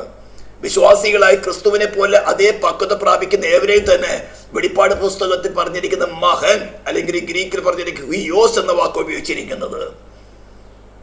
ഇതിനെ കുറിച്ചൊക്കെ ഞാൻ അനേക ക്ലാസ്സുകൾ നിങ്ങൾക്ക് ഈ ചാനൽ നോക്കിയാൽ കാണാൻ സാധിക്കും. നമ്മുടെ വിശ്വാസികളെ നമ്മുടെ വിശ്വാസത്തിൽ ഉറപ്പിച്ച് സജ്ജരാക്കി നിർത്തുക. ഏത് പ്രതികൂലത്തിന്റെ കാറ്റ് വന്നാൽ ഇതൊക്കെ ദൈവദാസന്മാരുടെ, ദൈവമക്കളുടെ, മാതാപിതാക്കളുടെ ഉത്തരവാദിത്വമാണ്. വ്യാജ ധാരണകളിൽ കൂടെ കടന്നു കൊണ്ടുപോയി നമ്മുടെ മക്കളെ കൊന്നുകളയാനുള്ളതല്ല. ഓക്കെ, ഇനി അതിന്റെ കാര്യം പറഞ്ഞുതരാം. ഇവിടെ ചെറിയൊരു ഹിസ്റ്ററി നമുക്കൊന്ന് പരിശോധിച്ച് നോക്കാം. ഓക്കെ, ഇവര് പറയുന്നതായിട്ടുള്ള സപ്പോസ്ഡ് മുഹമ്മദ് എന്നൊരുവൻ ഉണ്ടായിരുന്നുവെങ്കിൽ, സ്തോത്രം, മരിച്ചിരിക്കുന്ന AD 632 ആദ്യമായിട്ട് ഇവരുടെ കാര്യങ്ങളെ സിറ എന്ന് പറഞ്ഞാൽ ബയോഗ്രാഫി, അതായത് നമ്മുടെ ബൈബിളിലാണെങ്കിൽ യേശു ക്രിസ്തുവിനെ കുറിച്ച് 4 സുവിശേഷങ്ങൾ, മത്തായി, മാർക്കോസ്, ലൂക്കോസ്, യോഹന്നാൻ, നമ്മുടെ ഇംഗ്ലീഷിലായാലും മലയാള ബൈബിളിലായാലും തന്നെയും ബ്ലാക്ക് ലെറ്ററുകളിൽ എഴുതിയിരിക്കുന്നത് ബയോഗ്രാഫിയാണ്, ചരിത്രപരമായ കാര്യങ്ങൾ. അടുത്തത് പറയുന്നതാണ് ഇതുവരെ ആദ്യമായിട്ട് എഴുതിയിരിക്കുന്ന AD 765 ഇബിൻ ഇഷാഖ് എന്നാണ്. പക്ഷെ അന്ന് യാതൊരു ഹിസ്റ്റോറിക്കൽ രേഖകളുമില്ല. എന്നാൽ AD 833 ആദ്യമായിട്ട് ഇബിൻ ഹിഷാം, അതായത് എത്ര വർഷങ്ങൾക്ക് ശേഷം നോക്കണം, ഇവർ രണ്ടുപേരാണ് പ്രസിദ്ധമായിട്ട് ഇവർ കളിക്കൊള്ളുന്ന 2 ബയോഗ്രാഫി അല്ലെങ്കിൽ സിറ എഴുതിയിരിക്കുന്നവര്. അതിനടുത്ത് വരുന്നതാണ് ഹദീദ്, അല്ലെങ്കിൽ മുഹമ്മദ് പറഞ്ഞത് നേരിട്ട് കേട്ടവരായിരിക്കുന്ന ആൾക്കാർ. അതിന് പറയുന്നതാണ് സെയിൻസ് ഓഫ് മുഹമ്മദ്, അല്ലെങ്കിൽ നമ്മുടെ ബൈബിളിലാണെങ്കിൽ ചുമന്ന ലെറ്ററിൽ എഴുതുന്ന, കർത്താവ് പറഞ്ഞിരിക്കുന്ന, യേശു ക്രിസ്തു പറഞ്ഞിരിക്കുന്ന കാര്യങ്ങൾ നേരിട്ട് എഴുതിയിരിക്കുന്ന ചുമന്ന ലെറ്ററുകൾ എഴുതിയിരിക്കും. മിക്കവാറും മലയാള ബൈബിളിൽ അത്രയല്ല, ബൈബിളില്ല. ഇംഗ്ലീഷ് ബൈബിളെല്ലാം വളരെ വ്യക്തമാണ്. ബ്ലാക്ക് ലെറ്ററുകൾ എഴുതിയിരിക്കുന്നത് ബയോഗ്രാഫി അല്ലെങ്കിൽ സിറ, നമുക്ക് അവരുടെ ലാംഗ്വേജിൽ പറയാം. ഹദീദ് അറബിക് വേർഡാണത്. സെയിൻസ് ചുമന്ന ലെറ്ററിൽ എഴുതിണ്ടായിരിക്കും. ഓക്കെ, അതിനുശേഷം ഈ ഹദീദുകൾ നോക്കണം. ഏത് വർഷം? AD 70, AD 875, AD 884, AD 887, AD 899, AD 915. ഇത്ര കാലഘട്ടങ്ങളിലാണ് സെയിൻസ്. അപ്പൊ എത്ര വർഷത്തിന്റെ ഡിഫറൻസ് വരുന്നു നമ്മളൊന്ന് നോക്കാം. അതിനുശേഷം ഉള്ള കാര്യമാണ് തഫ്സീർ അല്ലെങ്കിൽ കമന്ററീസ്, അതായത് നമ്മുടെ ലേഖനങ്ങളെ പോലെ പൗലോസ്, പത്രോസ്, യൂദ, യോഹന്നാൻ, ഇവര് യേശു ക്രിസ്തു പറഞ്ഞ കാര്യങ്ങളെ ചർച്ചയിലേക്ക് ഇംപ്ലിമെന്റ് ചെയ്യുമ്പോൾ അതെങ്ങനെയാണ് നടന്ന കാര്യങ്ങളെ കുറിച്ചുള്ള അതിന് പറഞ്ഞാണ് കമന്ററീസ്. ഹല്ലേലൂയ. അതുപോലെ ഒരു കമന്ററി അവരുടെ തഫ്സീറിൽ എഴുതിയിരിക്കുന്നതാണ്. യേശു ക്രിസ്തുവിനെ ക്രൂശിച്ചിട്ടില്ല, അവനെ പോലെ വേറൊരാളെയാണ് ക്രൂശിച്ചിരിക്കുന്നത്. അവരങ്ങനെ കമന്റ് ചെയ്ത AD 923 നമ്മൾ കാണുന്നത് ഇവനാണ് അൽതാബ്രി. അൽതാബ്രി എന്ന് പറഞ്ഞ AD 923 തഫ്സീർ എഴുതിയിരിക്കുന്നത്. മറ്റൊന്ന് പറയുന്നത് ടക്രീക്ക് എന്ന് പറയുന്നത് ഹിസ്റ്ററി, അതായത് നമ്മുടെ അപ്പസ്തോല പ്രവൃത്തി, ചർച്ചിന്റെ ഗ്രോത്ത് എങ്ങനെയാണെന്ന് വിവരിക്കുന്ന അപ്പസ്തോല പ്രവൃത്തി പോലെയുള്ള പുസ്തകം. ഇപ്പൊ ഇതിന്റെ ഡ്യൂറേഷൻ എന്ന് നോക്കിക്കഴിഞ്ഞാൽ ആദ്യമായിട്ട് ഈ അൽഹിഷാം എഴുതിയിരിക്കുന്നത് ഇവിടെ കസക്കിസ്ഥാനിൽ നിന്ന് 2600 മൈൽ ദൂരെ. ഈ സംഭവം നടന്നു എന്ന് ക്ലെയിം ചെയ്യുന്ന മക്കയിൽ നിന്നും 2600 മൈൽ ദൂരെയാണ് ഈ കസക്കിസ്ഥാനിൽ നിന്നാണ് ഈ അൽഹിഷാം എഴുതിയിരിക്കുന്നത്. അൽവാദി 1600 മൈൽ ദൂരെ. ഈ എഴുതപ്പെടുന്ന ആരും തന്നെയും ഈ മക്കയിൽ നിന്നോ ഇതിനോട് പരിസരമായ സ്ഥലങ്ങളിൽ നിന്നോ അവൻ ജീവിച്ചിരുന്നു എന്ന് പറഞ്ഞ് ക്ലെയിം ചെയ്യുന്ന കാലഘട്ടത്തിൽ നിന്നോ അവനുമായിട്ട് നേരിട്ട് സമ്പർക്കമുള്ള ആരും തന്നെ എഴുതിയതല്ല. എന്നാൽ സുവിശേഷങ്ങളോ ലേഖനങ്ങളോ യേശു ക്രിസ്തുവിനോട് കൂടെ സഞ്ചരിച്ചതായിട്ടുള്ള ശിഷ്യന്മാര് മത്തായി, ജോൺ യേശു ക്രിസ്തുവിന്റെ കൂടെ സഞ്ചരിച്ചവരാണ്. മാർക്കും ലൂക്കോസും അവരിൽ നിന്ന് കേട്ടെഴുതിയിരിക്കുന്നവരാണ്. അതേ കാലഘട്ടത്തിൽ അതേ ഭാഷ കൈകാര്യം ചെയ്യുന്നവർ. ഇങ്ങനെയുള്ള ക്രിറ്റിസിസം വ്യാജമായിട്ട് കൊണ്ടുവരുമ്പോൾ അവിടെ വ്യാജ ധാരണകളെ ബ്രേക്ക് ചെയ്യാനാണ് ഈ രേഖകൾ കൊണ്ടുവരുന്നത്. അല്ലാതെ അവരെ മാറ്റുവാനെന്നല്ല. അവർ തച്ചുടക്കി എന്ന് പറഞ്ഞാൽ അവരുടെ വ്യാജ ധാരണകൾ തട്ടിയുടച്ചുകൊണ്ട് അവരിൽ ലിബറൽ ആയിരിക്കുന്ന അനേക സ്നേഹിതന്മാരുണ്ട്. എന്നോട് കൂടി ഞാൻ ബോംബെയിലായിരിക്കുന്ന സമയത്ത്, ബാബ അറ്റോമിക് റെസിസ്റ്റൻസിൽ ജോലി ചെയ്യുന്ന സമയത്ത് എന്നോട് കൂടി 9 years താമസിച്ചിരുന്നിട്ടുള്ള ബാച്ചലറായിട്ട് താമസിച്ചിരുന്നിട്ട് ഒരു സ്നേഹിതനുണ്ടായിരുന്നു. മലപ്പുറംകാരനാണ്. ഒരു ദിവസം പോലും നിസ്കരിക്കുന്ന ഞാൻ കണ്ടിട്ടില്ല. ഒരു ദിവസം പോലും മുസ്ലിം പള്ളിയിൽ പോകുന്നത് ഞാൻ കണ്ടിട്ടില്ല. 9 years, ഒരു വർഷം, ഒരു ദിവസം 2 ദിവസമല്ല. അതേപോലെ ലിബറലായിരിക്കുന്ന നല്ല മനുഷ്യരായിരിക്കുന്ന അനേകരുണ്ട്. അവർക്കും ഈ സത്യങ്ങൾ മനസ്സിലാകണമെങ്കിൽ ഇതൊന്നും നേരിട്ട് ഏറ്റെടുക്കാൻ പറയുന്നില്ല. You have the right to search it. ഇതെല്ലാം ഹിസ്റ്റോറിക്കൽ പ്രൂഫുകളാണ്. നിങ്ങൾക്ക് മാനുസ്ക്രിപ്റ്റിലേക്ക് പോകാം, ഹിസ്റ്ററിയിലേക്ക് പോകാം, ഹിസ്റ്ററി പുസ്തകങ്ങൾ വായിക്കാം. ഇനി ഇതൊന്നും ഞാൻ തന്നെ കൊണ്ടുവരുന്നതല്ല. ഓക്കെ, ഇതെല്ലാം ഹിസ്റ്റേഴ്സ് എങ്ങനെയാണ് ഇതൊക്കെ വന്ന് നമ്മൾ കുറച്ച് ഡീറ്റെയിൽ ആയിട്ട് ഈ കാര്യങ്ങൾ പഠിക്കും. എന്താണ് അബ്ദുൽ അൽ മാലിക്, ആരാണ് ഈ അബ്ബാസിദൻസ്, എന്താണ്, ഇതൊക്കെ ഹിസ്റ്ററി നമ്മൾ പഠിക്കുന്ന സമയത്ത് വളരെ വ്യക്തമായിട്ട് അറിയാൻ സാധിക്കും. ഞാൻ കൺക്ലൂഡ് ചെയ്യുന്നത് Muhammad was revealed 84 years after the Abbasids created him. 141 years after he was first introduced, yet 201 years after he supposedly lived. ഞാൻ മുൻപ് പറഞ്ഞ ഒരു കാര്യത്തിൽ അല്പമായിട്ടൊരു കറക്ഷനുണ്ട്. ഇബിൻ ഹിഷാം, ഞാൻ പറഞ്ഞത് തെറ്റിപ്പോയിരുന്നു. കസക്കിസ്ഥാൻ 2600 മൈൽ ദൂരെ കസക്കിസ്ഥാനിൽ നിന്നാണ് നമ്മൾ പറഞ്ഞു പോയത്, തെറ്റാണ്. ഇബിൻ ഹിഷാം ബാഗ്ദാദ്, ഇറാഖിൻ്റെ തലസ്ഥാനം ബാഗ്ദാദ് 1200 മൈൽസ് ദൂരെ നിന്നാണ്. എന്നാൽ അൽ ബുഖാരിയാണ് കസക്കിസ്ഥാനിൽ നിന്ന് ഏകദേശം 2600 മൈൽസ് ദൂരെയുള്ളത്. അതൊരു കറക്ഷനായിട്ട് പരിഗണിക്കുമെന്ന് അപേക്ഷിക്കുന്നു. മറ്റൊരു കാര്യം എനിക്ക് ശ്രേഷ്ഠം, ഇനി ഇവരെന്താണ് യേശു ക്രിസ്തുവിൻ്റെ ക്രൂശീകരണത്തെ എത്ര കാര്യമായിട്ട് പിടിക്കാൻ കാരണം? അവിടേക്കൊന്ന് ചിന്തിച്ച് നോക്കണം. ദൈവമക്കൾക്ക് പോലും പലർക്കും വ്യക്തമായ ധാരണയില്ലാത്തൊരു സബ്ജക്റ്റാണത്. എന്താണ് ക്രൂശിൽ നടന്നത് എന്നുള്ളത്. ദൈവവചനത്തെ അല്ലെങ്കിൽ ദൈവരാജ്യത്തിൻ്റെ വിഷയങ്ങൾ ഒരു ഗവൺമെൻറ് രീതി പഠിച്ചാൽ മാത്രമേ നിങ്ങൾക്കത് മനസ്സിലാകുകയുള്ളൂ. മത്തായി സുവിശേഷത്തിൽ യോഹന്നാൻ പറഞ്ഞിരിക്കുന്നത് ദൈവരാജ്യം സമീപിച്ചിരിക്കാൻ മാനസാന്തരപ്പെടുകയും, മാർക്ക് 1:15 യേശുക്രിസ്തു പറഞ്ഞിരിക്കുന്നത് ദൈവരാജ്യം സമീപിച്ചിരിക്കുന്നു, മാനസാന്തരപ്പെട്ട് സുവിശേഷത്തിൽ വിശ്വസിക്കുകയും. അപ്പസ്തോല പ്രവർത്തനങ്ങൾ ആദ്യോടൊന്ന് പരിശോധിച്ചാൽ അപ്പസ്തോലന്മാർ പ്രചരിപ്പിച്ചത് ദൈവരാജ്യത്തെക്കുറിച്ചും യേശു ക്രിസ്തുവിൻ്റെ നാമത്തെക്കുറിച്ചുള്ള സുവിശേഷം അറിയിച്ചു എന്നാണ്. ഇന്ന് യേശുവിന് പ്രസംഗിക്കുന്നുണ്ട്, ദൈവരാജ്യം എങ്ങനെയാണ് എക്സിസ്റ്റ് ചെയ്യുന്നതെന്ന് ശരിക്കും മനസ്സിലായിട്ടില്ല. ദൈവരാജ്യം ഉള്ളെന്ന് പറയുമ്പോൾ ദൈവരാജ്യത്തിനൊരു നിയമവ്യവസ്ഥയുണ്ടെന്ന് ആദ്യമേ മനസ്സിലാക്കണം.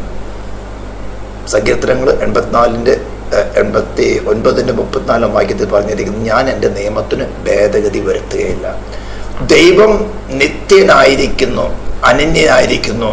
നമ്മൾ അടുത്തൊരു എപ്പിസോഡിൽ പഠിക്കും. അത് ഒരു വ്യക്തിത്വം ദൈവം എന്ന് ക്ലെയിം ചെയ്യണമെങ്കിൽ ചില ഗുണങ്ങളുണ്ടായിരിക്കണം. അവൻ സർവശക്തനായിരിക്കണം, സർവജ്ഞാനിയായിരിക്കണം, സർവവ്യാപിയായിരിക്കണം, നിത്യനായിരിക്കണം, അനന്യനായിരിക്കണം.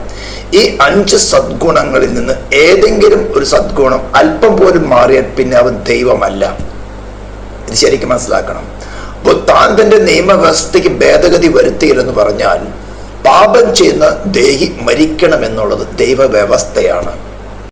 ഏദൻ തോട്ടം നടന്ന സംഭവം മിക്കവാറും എല്ലാ മതവിഭാഗങ്ങളും, പ്രത്യേകിച്ച് ക്രിസ്തീയ സമൂഹത്തിലുള്ളതും ഇസ്ലാം സമൂഹത്തിലുള്ളവരും അംഗീകരിക്കുന്ന ഒരു കാര്യമാണ്. ആദാം പാപം ചെയ്തപ്പോൾ ഭൂമിയിൽ മനുഷ്യനായിട്ട് വന്നതിൽ യേശു ക്രിസ്തു ഒഴികെ മറ്റെല്ലാവരും ആദാമിൽ ഉണ്ടായിരുന്നുവെന്നും എല്ലാവരും ആദാമിൻ്റെ സന്തതികളാണെന്ന് അംഗീകരിക്കുന്നവർ തന്നെയാണ്. അതുകൊണ്ട് തന്നെ ആദാം പാപം ചെയ്തത് മുഖാന്തരം പാപം എന്ന ശക്തി അവിടെ തുടങ്ങി മനുഷ്യന് വാഴുകയും അതിൻ്റെ ഇച്ഛകളെ മനുഷ്യനെ കൊണ്ട് പ്രവർത്തിപ്പിച്ച്, വ്യക്തമായിട്ട് മനസ്സിലാക്കണം, പാപം ഒരു ആധിപത്യം നടത്തുന്ന ഒരു ശക്തിയായിട്ട്, ഒരു പ്രവൃത്തിയായിട്ടല്ല, പാപപ്രവൃത്തിയായിട്ടല്ല, ഒരു വ്യക്തിത്വമായിട്ട് മനുഷ്യനെ അടയ്ക്കുവാണെന്നും അതിൻ്റെ ഇച്ഛകളെ മനുഷ്യരിൽ കൊണ്ട് പ്രവർത്തിപ്പിച്ചു കൊണ്ടിരുന്നുവെന്നും നമ്മൾ വ്യക്തമായിട്ട് മനസ്സിലാക്കുന്നു. ഇന്ന് നമ്മൾ തന്നെ പരിശോധിച്ചാൽ നമുക്ക് അറിയാൻ സാധിക്കും. ആ പാപത്തിന് നിയമവ്യവസ്ഥ പ്രകാരം ഒരു ശിക്ഷ നടത്താതെ, അല്ലെങ്കിൽ ഡിവൈൻ ജസ്റ്റിസ്, ഡിവൈൻ ഗവൺമെൻറ്റിൻ്റെ വിധിയായിരിക്കുന്ന പാപം ചെയ്ത ദേഹി മരിക്കണം, നിത്യമായ മരണം അനുഭവിക്കണമെന്ന ശിക്ഷ നടപ്പിലാക്കി ദൈവനീതിക്ക് പൂർണ്ണ തൃപ്തി വരുമാറ് രീതിയിൽ നടപ്പിലാക്കാതെ മനുഷ്യനോട് പാപം ക്ഷമിക്കുവാൻ ദൈവത്തിന് സാധ്യമല്ല എന്ന് വളരെ വ്യക്തമായിട്ട് മനസ്സിലാക്കണം. അതായത് unless otherwise a proper atonement which satisfies the divine justice, God cannot forgive the sin. If any religion claims that God forgives when humanity asks for forgiveness, that is wrong. ഞാൻ മലയാളത്തിൽ പറയുന്നത്, ദൈവരാജ്യത്തിൻ്റെ നിയമം പാപം ചെയ്ത് ദേഹി മരിക്കണം എന്ന മാറ്റമില്ലാത്ത നിയമമായിരിക്കെ ദൈവനീതിക്ക് ദൈവിക ഭരണകൂടം മാനവജാതിയുടെ മേൽ വിധിച്ചതായ നിത്യമായ മരണമെന്ന ശിക്ഷയെ മാറ്റുവാൻ തക്കതായ ദൈവനീതിക്ക് പൂർണ്ണ സാറ്റിസ്ഫാക്ഷൻ വരുത്തുന്ന രീതിയിലുള്ള ഒരു പ്രായശ്ചിത്തം നടത്താതെ ക്ഷമിച്ചാൽ പിന്നെ അവന് മാറ്റം വന്നു, അവൻ പിന്നെ ദൈവമല്ല. Being a moral agent, any human can condemn such god if he forgive the sin of humanity without a proper atonement. നിങ്ങൾ ഒരു സ്വതന്ത്ര മനസ്സിൻ്റെ ഉടമയായിരിക്കെ ദൈവം തക്കതായ ഒരു പ്രായശ്ചിത്തം കൂടാതെ മാനവജാതിയുടെ പാപം ക്ഷമിച്ചാൽ ആ ദൈവത്തെ വിധിക്കുവാനും ആ ദൈവത്തെ കണ്ടം ചെയ്യുവാനുള്ള അധികാരം നിങ്ങൾക്കുണ്ട്. ഒരു പക്ഷേ നിങ്ങൾക്കത് കഠിന വാക്കായിട്ട് തോന്നാം, ബട്ട് ദിസ് ഈസ് ട്രൂത്ത്. അതുകൊണ്ടാണ് ദൈവം തന്നെ, സൃഷ്ടിതാവ് തന്നെ മനുഷ്യനെ പോലെ ശരീരം, പ്രാണൻ, ആത്മാവുള്ളവനായി മനുഷ്യനായിട്ട് അവതരിച്ച് വചനം ജഡമായി തീർന്ന് കൃപയും സത്യവും നിറഞ്ഞവനായി മനുഷ്യ ഇടയിൽ പാർത്തു. മനുഷ്യന്റെ പ്രാണനിൽ ആരംഭിച്ച പാപം അവന്റെ ശരീരത്തിന്റെ പ്രവൃത്തി കൊണ്ട് ചെയ്തു, വൃക്ഷഫലം പറിച്ചു തിന്നു.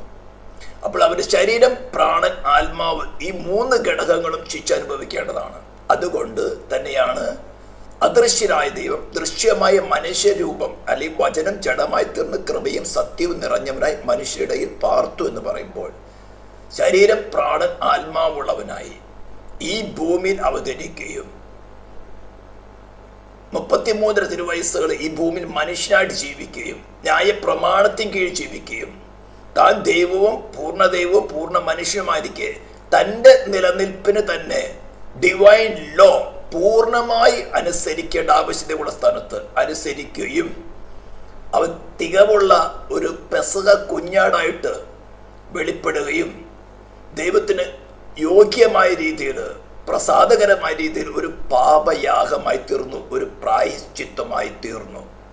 അങ്ങനെ ഡിവൈൻ ജസ്റ്റിസിന്റെ ശിക്ഷ അവൻ ക്രൂശിൽ കിടക്കുമ്പോൾ അവൻ്റെ ശരീരത്തിലും അവൻ്റെ പ്രാണനും ആത്മാവും ദുഷ്ടരായ മനുഷ്യർ പോയി ശിക്ഷ അനുഭവിക്കേണ്ട, യാതന അനുഭവിക്കേണ്ട പാതാളത്തിൽ കടന്നു ചെന്ന് ശിക്ഷ അനുഭവിച്ചു. അങ്ങനെ മനുഷ്യർക്ക് പകരം അവൻ ശിക്ഷ അനുഭവിച്ചുകൊണ്ട് പകരക്കാരനായി തീർന്നു. അവന് മരിച്ചവരുടെ ഇടയിൽ നിന്ന് ഉയർത്തെഴുന്നേൽപ്പിച്ചുകൊണ്ട് ദൈവം ഡിക്ലെയർ ചെയ്യുന്നത്, ഇതിൽ ആര് വിശ്വസിക്കുന്നുവോ അവനെ സൗജന്യമായിട്ട് നീതീകരിക്കാം. റോമർക്ക് എഴുതിയ ലേഖനം 3-ാം അധ്യായത്തിന്റെ 25-ാം വാക്യം. അവൻ തന്റെ രക്തം മൂലം പ്രായശ്ചിത്തമാകുവാൻ ദൈവം അവനെ മരിച്ചവിടെ നിന്ന് എഴുന്നേൽപ്പിച്ചുകൊണ്ട് പരസ്യമായിട്ട് നിർത്തിയിരിക്കുകയാണ്. Whoever believe in him shall be saved freely, justified freely. ഇതാണ് ക്രിസ്തീയ വിശ്വാസത്തിന്റെ അടിസ്ഥാനം. ഇതാണ് ക്രൂശിൽ നടന്നത്. അതുകൊണ്ട് തന്നെ സേറ്റാനായവൻ ഇത്തരം കമ്മ്യൂണിറ്റികളെ എഴുന്നേൽപ്പിച്ചുകൊണ്ട് യേശു ക്രിസ്തു ക്രൂശിൽ മരിച്ചിട്ടില്ല എന്ന് സ്ഥാപിക്കുവാൻ AD 923 ഒരു പ്രയത്നം ആരംഭിച്ച് ഇന്നും നടന്നുകൊണ്ടിരിക്കുന്നത്. ഇപ്പൊ നിങ്ങൾക്ക് എൻ്റെ കാര്യഗൗരവം മനസ്സിലായോ? ഇതുപോലെ സത്യങ്ങളെ പുറത്തു കൊണ്ടുവന്ന് ഇത്തരം വ്യാജ ധാരണകളെ, ന്യൂസൻസിനെ തച്ചുടയ്ക്കണം. ഇതിനാണ് നിന്നെയൊക്കെ വിളിച്ചിരിക്കുന്നത്. ദൈവം സഹായിക്കട്ടെ. വീഴ്ത്താൻ നോക്കരുത്. ഇനി ഇത്തരം കാര്യങ്ങളെല്ലാം എൻ്റെ ക്രിയേഷൻസ് അല്ല, എൻ്റെ മെറ്റീരിയൽസും അല്ല. ഇതിൻ്റെയൊക്കെ ലിങ്ക് ഞാൻ താഴെ കൊടുക്കുന്നുണ്ട്.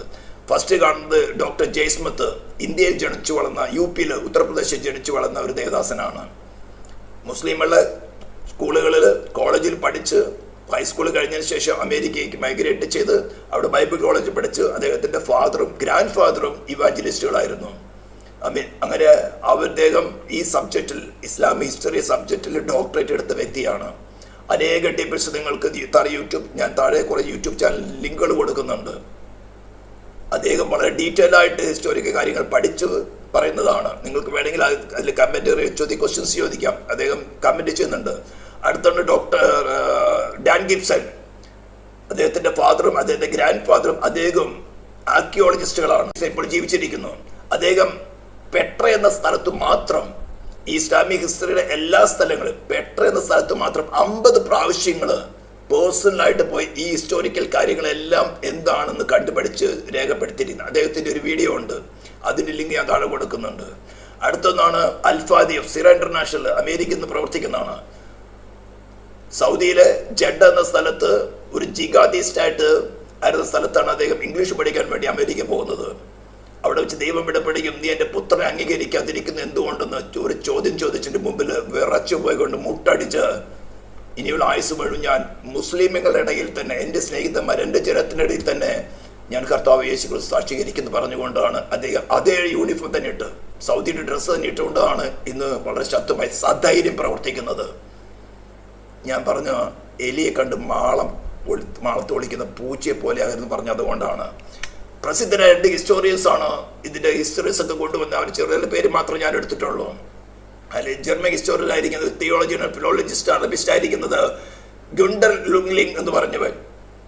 PhD ഏറ്റവും ശ്രേഷ്ഠമായ ഡിഗ്രിയാണ് അദ്ദേഹത്തിന് ലഭിക്കേണ്ടിയിരുന്നത്. ആ ഡിഗ്രി എന്ന് പറഞ്ഞാൽ അദ്ദേഹം ഈ അറബിക്കിലുള്ള, ഞാൻ കുറച്ച് ഡീറ്റെയിൽ പിന്നീട് വരും, ഓക്കെ, അറബിക്കിൽ ഈ കുത്തും കോമുകളൊക്കെ ഇട്ട് എങ്ങനെയാണ് അറബിക് ആൽഫബറ്റ്സ് ശബ്ദങ്ങളാക്കി പ്രവർത്തിക്കുന്നതിനെ കുറിച്ചുള്ള കാര്യങ്ങൾ കണ്ടുപിടിച്ച് അതിനകത്തുള്ള ആ ഡോസുകളും കുത്തുകളും കോമുകളൊക്കെ മാറ്റിയിട്ട് അതിനെ ഗ്രീക്ക് രീതിയിലേക്ക് കൺവേർട്ട് ചെയ്തപ്പോൾ ഇതെല്ലാം 1-ാം നൂറ്റാണ്ടിൽ, 2-ാം നൂറ്റാണ്ടിലും 3-ാം നൂറ്റാണ്ടിലൊക്കെ ക്രിസ്ത്യൻ സമൂഹങ്ങൾ ഉപയോഗിച്ചിരുന്ന ഹൈംസിന്റെ ഗീതങ്ങളുടെ കൺവേർഷൻസ് ആയിട്ടാണ് ഈ പറഞ്ഞിരിക്കുന്ന കാര്യങ്ങളും ഇസ്ലാമിന്റെ മിക്കവാറും കാര്യങ്ങളെന്ന് വലിയ പ്രൂഫുകൾ കൂടെ തിരഞ്ഞെടുത്തു. അത് ഈ തിയോളജി എല്ലാം കൊണ്ടുവന്നു. PhD ഏറ്റവും ശ്രേഷ്ഠമായ ഡിഗ്രി കിട്ടേണ്ട സ്ഥാനത്ത് അദ്ദേഹത്തെ യൂണിവേഴ്സിറ്റി പുറത്താക്കി. പിൽക്കാലത്ത് അദ്ദേഹത്തിന് അംഗീകരിക്കപ്പെട്ടു. അടുത്തതാണ് ഡോക്ടർ ഡാൻ ബുർബാർച്ചേഴ്സ്. അദ്ദേഹത്തിൻ്റെ ബുക്കാണ് ഏകദേശം 4000-ഓളം മാനുസ്ക്രിപ്റ്റൽ ഡിഫറൻസ്. ഈ ഖുറാനെ കുറിച്ച് അവർ ഏറ്റവും കൂടുതലായിട്ട് അവകാശപ്പെടുന്നത് ഇത് എറ്റേണലാണ്, സ്വർഗത്തിലുള്ള ക്ലേ ടാബ്ലറ്റിൽ കൂടെ ഖുറാൻ എഴുതിയിരിക്കുന്നതാണ്. നമ്മൾ അതിനെ വിശദീകരിക്കും. മുഹമ്മദിന് നേരിട്ട് വെളിപ്പെടുത്തി കൊടുത്തതാണ്. ഇന്നേ വരെയും അതിന് യാതൊരു മാറ്റങ്ങളും സംഭവിച്ചിട്ടില്ല. ഇതാണ് അവസാനത്തെ റെവലേഷൻ. മുമ്പുള്ള റെവലേഷൻസിനെല്ലാം സൂപ്പർസീഡ് ചെയ്തിരിക്കുന്നു. ഇതാണ് ഒറിജിനൽ റെവലേഷൻ എന്ന് പറഞ്ഞുകൊണ്ട്, ഇതാണ് ഒറിജിനൽ മതം എന്ന് പറഞ്ഞുകൊണ്ട് പ്രചരിപ്പിക്കുന്നത്. ഇതിനകത്തുനിന്ന് 4000 ഡിഫറൻസ് ഏകദേശം 2019 തോന്നുന്നു, 2019-2002 അദ്ദേഹം അത്രയും കണ്ടുപിടിച്ച ഒരു ബുക്ക് പ്രസിദ്ധീകരിച്ചത്. അപ്പം നിങ്ങൾക്കെല്ലാം വേണമെങ്കിൽ ഇത്തരം ഹിസ്റ്റോറിക്കൽ ബാക്ക്ഗ്രൗണ്ടിലേക്ക് പോകാൻ താഴെ ഞാൻ യൂട്യൂബ് ലിങ്കുകൾ കൊടുക്കുന്നുണ്ട്. ഞാൻ പറയുന്ന അംഗീകരിക്കണമെന്നില്ല, നിങ്ങൾക്ക് സ്വയമായിട്ട് പരിശോധിക്കാം. ഞാൻ വീണ്ടും പറയുന്നു, ഈ വീഡിയോ സീരീസിൻ്റെ ലക്ഷ്യം ക്രിസ്തീയ സമൂഹത്തെ ഇത്തരം വ്യാജ നോഷൻസിൽ നിന്ന് സംരക്ഷിക്കുകയും പ്രൊട്ടക്റ്റ് ചെയ്യുന്നതോടൊപ്പം തന്നെ ഇവർ കൊണ്ടുവരുന്ന വ്യാജ ധാരണകളെ തച്ചുടച്ചുകൊണ്ട് അവരുടെ പുസ്തകത്തിൻ്റെ, അവർ ക്ലെയിം ചെയ്യുന്ന മുഹമ്മദിൻ്റെ, അവർ ക്ലെയിം ചെയ്യുന്ന മക്ക എന്ന സ്ഥലത്തിൻ്റെ റെക്കോർഡുകൾ പരിശോധിച്ചുകൊണ്ട് അതെല്ലാം വ്യാജമാണെന്ന് തച്ചുടച്ചു കളഞ്ഞുകൊണ്ട് അതിൽ നിന്ന് ചിലവരുടെയും ആത്മാവിനെ പ്രാണനെ രക്ഷിക്കാൻ സാധിക്കുമെന്നുള്ള ഒരു പരിശ്രമത്തോടു കൂടിയാണ് ഈ സീരീസുകൾ തുടങ്ങിയിരിക്കുന്നത്. അതുകൊണ്ട് ദൈവമായ കർത്താവ് വിഷയം നമ്മളെ സഹായിക്കട്ടെ. നമുക്ക് പ്രാർത്ഥനയോടുകൂടെ മുന്നേറാം. നിങ്ങൾക്ക് ഏവർക്കും താഴെ കമൻറ്റ് ബോക്സിൽ കമൻറ്റ് ചെയ്യുവാൻ, ഞാൻ ആരെയും കുറ്റപ്പെടുത്തുവാനല്ല, നിങ്ങളെ ഉണർത്തുവാൻ വേണ്ടിയാണ് കുറച്ച് ഷാർപ്പായിരിക്കുന്ന വാക്കുകൾ ഉപയോഗിച്ചത്. നമുക്ക് ഒരുമിച്ച് നിങ്ങൾക്ക് കമൻട്രി ബോക്സിൽ കമൻറ്റ് ചെയ്യാം, നിങ്ങളുടെ ക്വസ്റ്റ്യൻസ് കമൻറ്റ് ചെയ്യാം, നിങ്ങൾക്ക് വിവിധ അഭിപ്രായങ്ങളുണ്ടെങ്കിൽ അഭിപ്രായം ചെയ്യാം. എന്നെ കൊണ്ടാകുന്ന വിധത്തിൽ ഞാൻ റെസ്പോണ്ട് ചെയ്യുന്നതായിരിക്കും. നിങ്ങൾ കൂടുതൽ ഡീറ്റെയിൽസ് വേണമെങ്കിൽ ഈ ലിങ്കുകളിൽ പോകാം. ഒത്തിരി സമയങ്ങളെടുക്കും. സാവകാശത്തിൽ ഇംഗ്ലീഷിലാണ് എല്ലാം ഇരിക്കുന്നത്, അതുകൊണ്ട് വളരെ സാവകാശത്തിൽ കേട്ട് മനസ്സിലാക്കാം. അതേപോലെ തന്നെ നിങ്ങൾക്ക് കഴിയാവുന്നിടത്തോളം ആൾക്കാരോട് ഇത് സബ്സ്ക്രിപ്ഷൻ കൂട്ടാൻ വേണ്ടിയല്ല, വ്യൂസ് കൂട്ടാൻ വേണ്ടിയല്ല, ഈ വാർത്ത ഒന്ന് പ്രചരിപ്പിക്കാൻ വേണ്ടി നിങ്ങൾക്ക് കഴിയാവുന്നിടത്തോളം ഗ്രൂപ്പുകളിലോ നിങ്ങളുടെ ഫ്രണ്ട്സിനോ ഷെയർ ചെയ്തുകൊണ്ട് ഇത് മുന്നോട്ട് കൊണ്ടുപോകാൻ സഹായിക്കണമെന്ന്